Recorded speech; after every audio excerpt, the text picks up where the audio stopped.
আপনাদের স্বাগত জানাই। আমি আমার আলোচনা শুনবার জন্য আজকে আমি বিশ্লেষণ করব এক অনন্য ত্রিপাক্ষিক ভূরাজনৈতিক মেলবন্ধন, ভারত, চীন ও বাংলাদেশের সাম্প্রতিক ঘটনাবলী।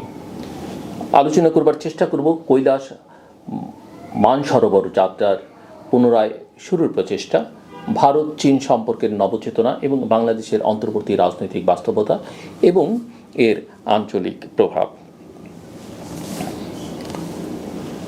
কৈলাস মানসরোবর যাত্রা ও ভারত চীন সম্পর্কের নতুন অধ্যায় আমরা শুরু হচ্ছে সেটা দেখতে পাচ্ছি।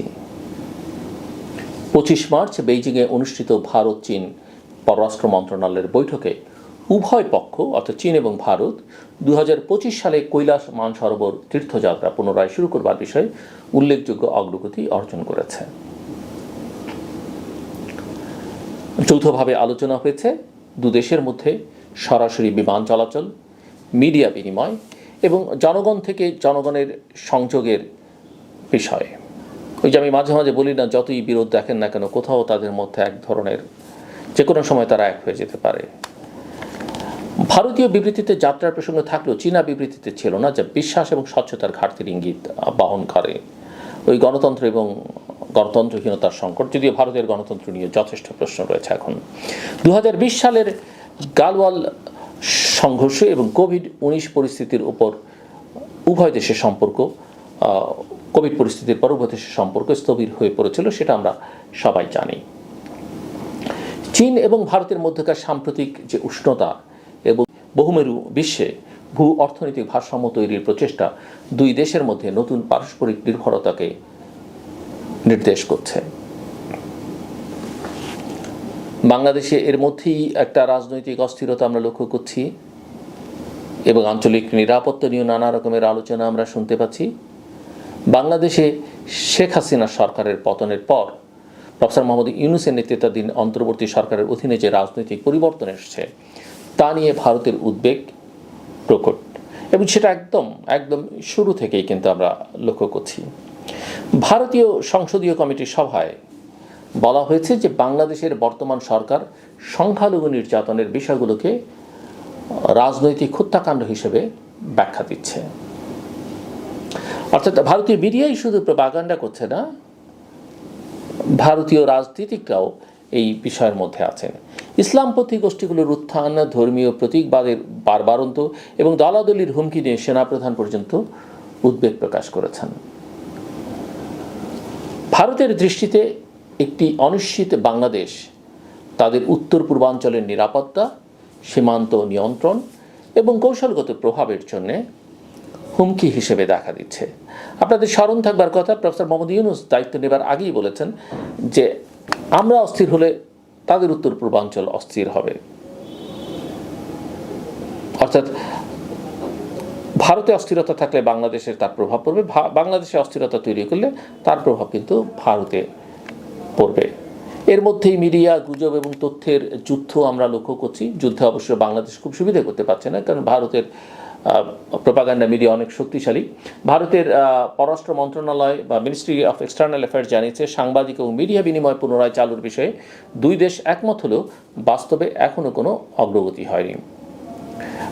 চীন এবং ভারতের প্রসঙ্গে এই আলোচনাটা 2020 সালের পর চীন ভারতীয় সাংবাদিকদের ভিসা বন্ধ করে দেয় এবং দিল্লিতেও চীনা সাংবাদিক প্রায় অনুপস্থিত। 2020 সাল অর্থাৎ কোভিড পরবর্তী পরিস্থিতিতে বাংলাদেশের সাম্প্রতিক সেনা রাজনীতি এবং গুজব ছড়ানোর ঘটনায়ও ভারতীয় মিডিয়ার ভূমিকা নিয়ে প্রশ্ন উঠেছে এবং প্রশ্ন ঠিক নয়, আসলে আমরা সবাই দেখতেই পাচ্ছি যে ভারতীয় মিডিয়াগুলোতে কি হচ্ছে। তথ্য এখন কূটনীতির মূল অস্ত্র হয়ে উঠেছে, বিশেষ করে দক্ষিণ এশিয়ার উত্তপ্ত ভূরাজনৈতিক প্রেক্ষাপটে। এবং এখানেই এই যে ভুয়া তথ্য, অপতথ্য, সেগুলো খুব প্রভাব বিস্তার করছে।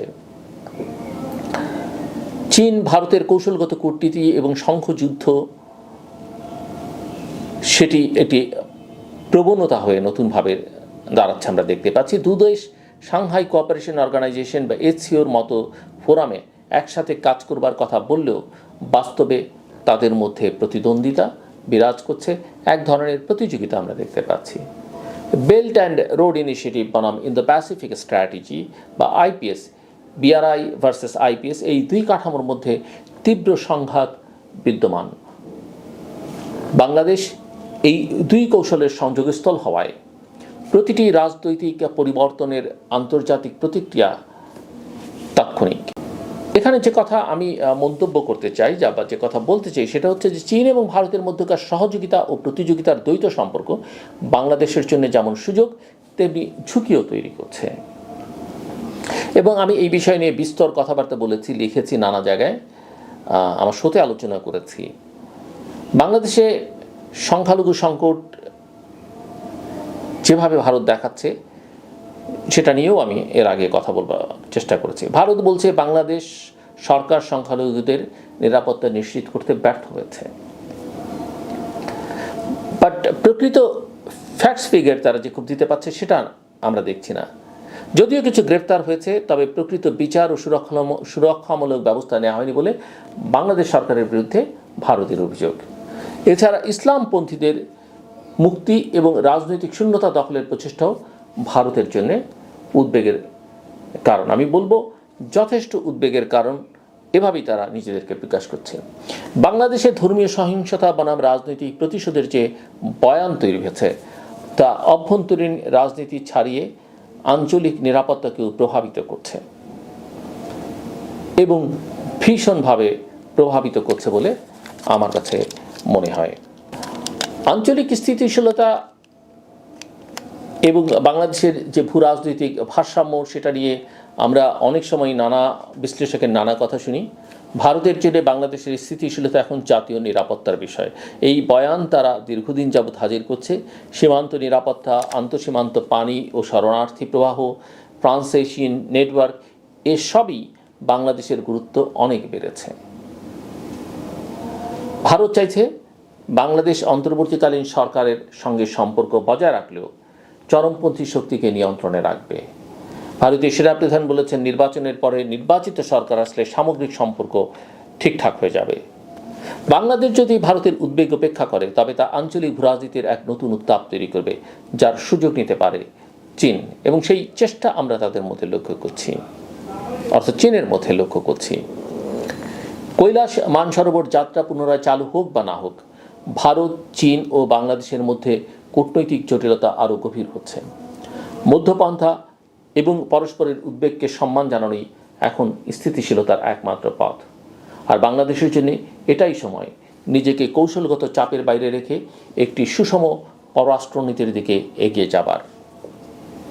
আপনাদের শোনা এবং চিন্তাশীল মন্তব্যের জন্য ধন্যবাদ। দেখা হবে পরের পর্বে।